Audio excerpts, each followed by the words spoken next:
Ce vendredi 18 mars, Camille Combal vous embarque avec lui en 1993. L'animateur prend les commandes, pour 2 vendredis d'affilée, d'un jeu intitulé Welcome Back lors duquel 6 personnalités, réparties en 2 équipes, s'affrontent lors de quiz, blind tests et autres jeux farfelus qui ont tous un lien avec l'année dans laquelle ils ont été transportés, en l'occurrence 1993 pour ce premier numéro. Et le moins que l'on puisse dire si est que Camille Combal et ses invités sont totalement investis. Moustache, chemise jaune criard, cravate.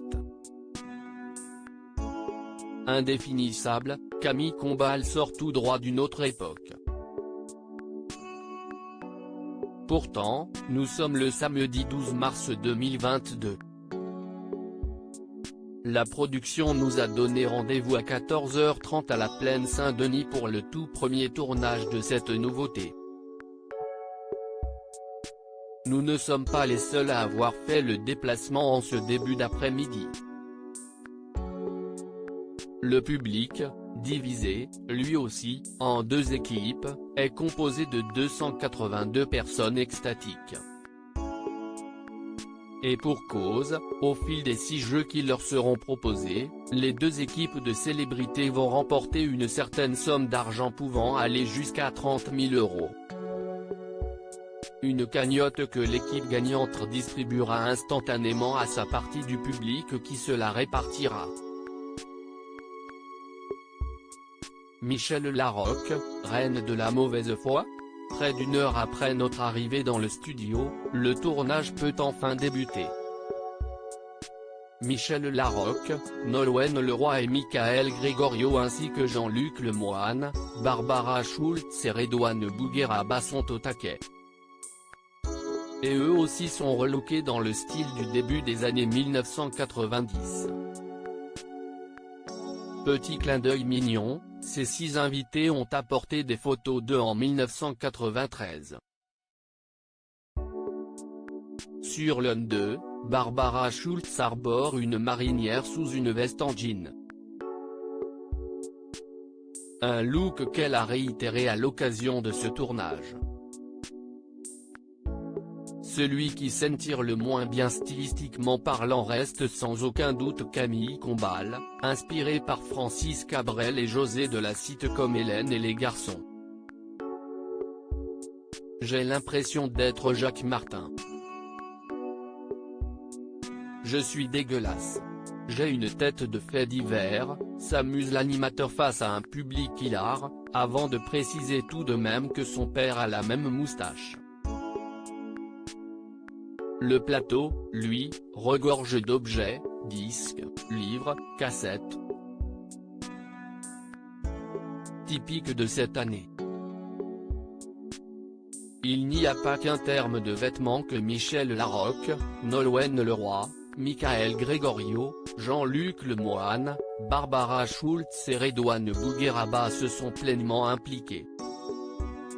Dire qu'ils se sont pris au jeu semble presque faible pour caractériser leur participation à Welcome Back. Les 6 premiers invités du jeu étaient surexcités. Mention spéciale au showman Camille Combal et Redouane Bougueraba, survoltés pour notre plus grand plaisir. Et comme pour n'importe quel autre jeu, Welcome Back possède son lot de mauvaise foi. Dès la première épreuve, le show patate qui est une sorte de Trivial Pursuit, Nolwenn Leroy et Michel Larocque ont crié au scandale, affirmant que leur buzzer ne fonctionnait pas. À croire que Marina Foïs, experte du genre dans Burger Quiz, leur a donné des cours en la matière.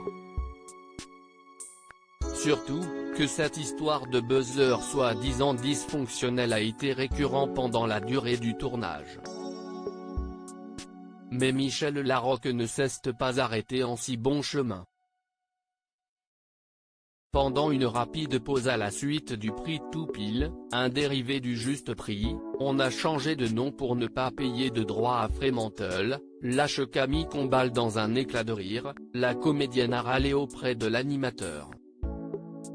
En cause, il fallait trouver le prix d'un paquet de cigarettes en 1993 par exemple.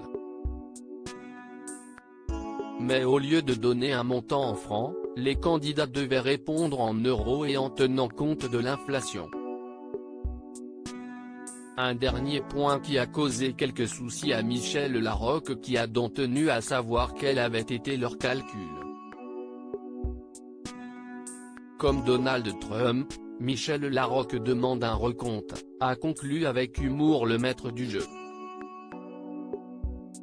Une finale littéralement explosive. Ou presque, la production avait également réservé de belles surprises aux invités comme au public. Outre les célébrités qui participaient au jeu, 3 personnalités ont fait une rapide apparition sur le plateau.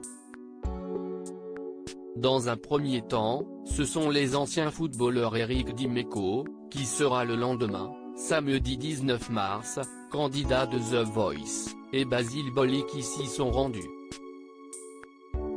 Pour le plus grand bonheur de l'animateur. Camille Combal étant un grand fan de l'homme, je crois que si est pour cela que 1993 a été choisi, si est l'année où Marseille a gagné la Coupe d'Europe, nous a expliqué le producteur Mathieu Grelier. Cerise sur le gâteau, Basile Boli lui a même offert un maillot de l'homme. De quoi rendre jaloux Redouane Bougueraba, également supporté des Marseillais.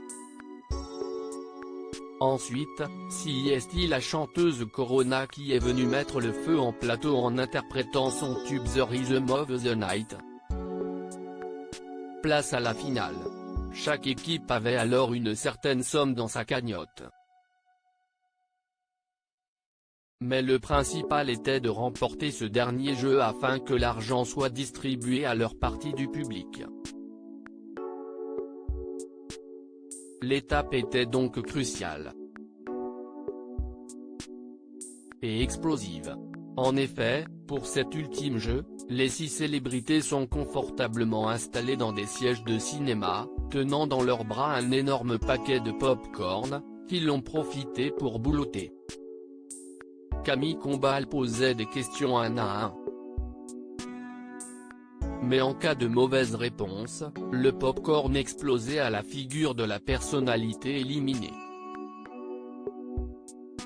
Si est à ce moment-là que le seul petit couac de ce premier tournage a eu lieu. L'un des candidats a donné une mauvaise réponse. Celui-ci mimait la panique alors que le pop-corn devait exploser. C'était sans compter un problème technique. Il a donc dû tenir la pause, tandis qu'un membre de l'équipe a changé le paquet défectueux. Il ne fallait pas plus pour provoquer l'hilarité en plateau. Néanmoins, et ce n'est presque dommage, cette séquence ne devrait pas apparaître au montage final. Delphine de Groulard, la productrice nous avait promis 120 minutes pour faire du bien. Promesse tenue. Loading widget.